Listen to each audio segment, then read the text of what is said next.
How do you connect with a camera lens?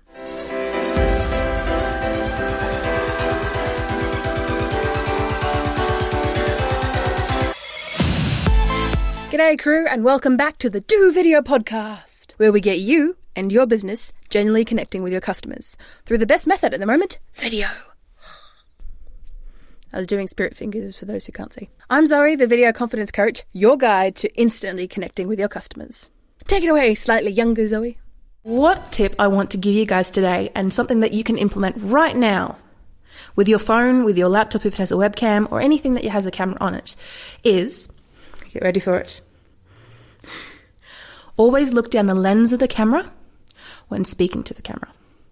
Now, for some of you, that may seem a bit like, duh, Zoe, duh. But not everyone utilizes this. Not everyone utilizes this when creating videos. So what I can highly recommend is, for example, when I talk to you in a setting like this, where I have a nice, this is what is known as a close mid shot. So I've got something that's a little bit above the chest. You can see my face, you can see my shoulders. And I'm talking directly to the lens. Now, for IGT viewers, I will not be talking directly into the lens to you because you're a little bit lower and a little bit out of the way. But for everyone else, we're looking down the lens. Now, this does a couple of things for both me and you. One, it helps me connect with you on a more personal level. So as humans and as we're going to evolve, we've grown to trust people that deliver eye contact. So say, for example, when you're watching a film when you're younger, you could always tell who the villain was because obviously the way they dressed and the way they acted. But if they were acting shifty or if they were acting untrustworthy, they could never keep their eye contact to you or the audience for that matter. And that's the same thing when representing your business. You want to be trustworthy and seen as human, seen as approachable, and seen as someone that they can trust ultimately. So for situations like this, when you're doing a video like this, of either your premises or behind the scenes, or either any video, even if you're not in front of the camera yourself, get your person who's over in front of the camera to make sure to treat the camera like a person. So you don't stare down the barrel like this without blinking and scaring the crap out of yourself and everyone watching. But when you're having a nice, relaxed conversation with your friends, your family, or anyone, or even customers for that matter, you make sure that you have regular eye contact. About, believe it's like two seconds out of every 3. So every 3 seconds, you should be having the most eye contact with them.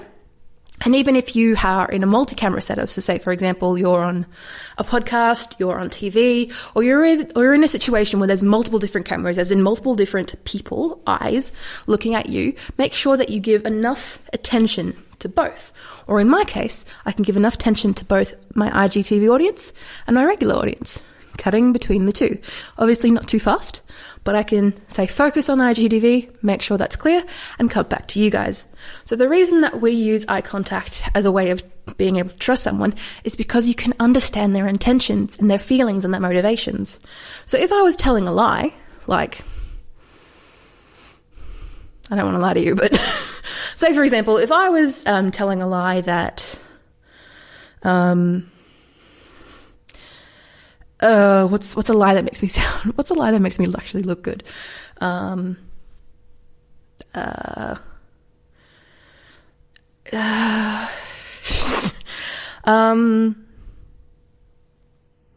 can't think of a lie right now, and I'm really sorry, but let's just pretend. So pretending I'm telling a lie, you can see that I'm trying to look you in the eye and trying to be nice, but even if when I am looking you in the eye, you can tell that I'm not right. You can tell that I'm not happy or content with the situation. But when you're speaking to your audience, you need to be trustworthy, you need to be content, and you need to be confident in your actions and what you're showing people. Because this is your business, this is your service, this is your product, this is your both of them. And you need to be able to do it in a way that helps connect the audience as to where you are. So, for example, right now I'm in my office. It's nice and chilled. You can see back there's the sign to where I work. And I put it in there for some colour and variety. But you have an idea of where I'm coming from and how I'm instantly connecting with you. You can do the same if you're in a chaotic event or even if you're just by yourself in your living room. People still connect with that. And one thing that I always point out to people, even when I'm doing professional shoots, is before you start a video, always make sure you locate the lens that you're looking at, or the locate of the lens that you're immediately going to be talking to. Because this helps ground yourself. This helps configure yourself of where to position yourself when you're standing, and also helps you feel a little bit more confident of, okay, hopefully by this point you've already come up with a script, or at least a message. You have an idea of, okay, this is what I want to talk about, this is how I'm going to talk about it, and my customer avatar, my ideal customer is just right behind that camera. I'm looking directly at them, directly eye to eye, because that's what your camera should be. It should be at your eye level or a little bit above, because we're equals. And I'm looking directly into your eye and telling you the truth about how my business can help you, can serve you, and can help you fix your problem. And if I'm not doing that, I'm doing a bad job, because it's essentially what we're in business for. So, the only thing I can ask you guys to do, truthfully, is come join the Video Confidence crew, where we have a supportful network of other small business owners that can help you build up your confidence in creating video content. We hold regular challenges, and you get to see and make your comments known and ask me questions on a regular basis. Thank you, Zoe. For a full list of our sources, credits, and downloadables for this episode, check out this episode on the dovideopodcast.com website. And feel free to rate our chat/podcast on your favourite podcasting app that you're listening to right now, hopefully, or maybe one that you don't like so much. And if you're watching, feel free to subscribe to our YouTube channel, where you can see more of our tutorials and other information that we put up there. It's quite helpful.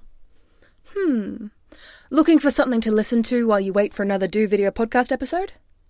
I've got one right for you. So it's called the Boss Podcast. Now, yes, I bleeped that out, and yes, the word is in there, and it's from a woman I really admire called Katie Sellers, who runs an online business called Metal Marvels, and you can tell that her stuff is really unique because it's quite truthful, but it's also has a lot of nice swear words in it. And for those who have met in person, you know that I don't really shy away from, it's just for content like this that can be accessible by many people, especially under the age of 18. I probably pull back my swearing just a little bit, but on a day-to-day level, swearing is not inherently a bad thing. I just can't be bothered dealing with the hate that people have for the younger people who listen to it and then copy me. I totally haven't taught younger people to do that. But back to Katie's podcast. So, the Boss podcast, yes, hear the beep there, is found on all podcast players. It's predominantly aimed at business owners, online business owners, and mainly business owners who are female, but it works for men too. She has episodes that come out every Wednesday, and they're always real talks to the mic or to the audience about what she's currently going through or what she can recommend to you, almost like a free mentoring session once a week from Katie herself. And she also has a Facebook group that's connected with the podcast that I absolutely love, and I love going in there at least once a week, at least, to go in and chat with everyone and see what everyone's up to. It's a really nice community. Speaking of community, we have our own Videos Confidence crew, which is cool in its own unique way. Just FYI. Okay, I'm going to move on now. If you have any questions, comments, and concerns, feel free to reach out to Video Confidence Coach on our website, our social medias, and if you Google Video Confidence Coach, you might be able to find us. I've been trying really hard with all the Googles, so hopefully something's come up by now. Thank you for engaging with me today, and don't forget to tell your crew about this one awesome trick. Well, about a video, but trick. Alright, I'm going to say bye now.